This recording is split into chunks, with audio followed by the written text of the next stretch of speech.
अस्सलाम वालेकुम दोस्तों, welcome to my channel star technical TV.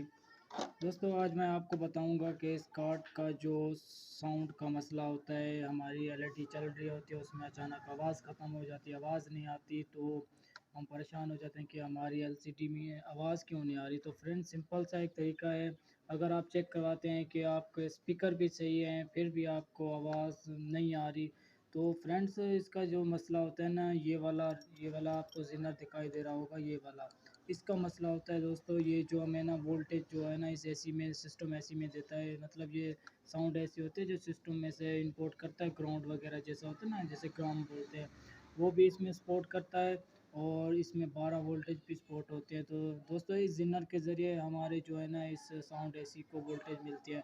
तो फ्रेंड्स आप भी घर बैठे हुए इसको सिंपल से ही हल कर सकते हैं। इसको अगर आपके पास ये वाला ज़िनर है तो ठीक है, वरना इसको आप ट्रिक भी कर देते हैं, मतलब जिसको जंपर बोलते हैं। इधर आप जंपर भी कर सकते हैं, अगर आप जंपर करेंगे तो आपको आवाज़ आने लग जाएगी। तो फ्रेंड अगर मेरी वीडियो अच्छी लगी हो तो मेरे चैनल को सब्सक्राइब और वीडियो को लाइक भी कर देना।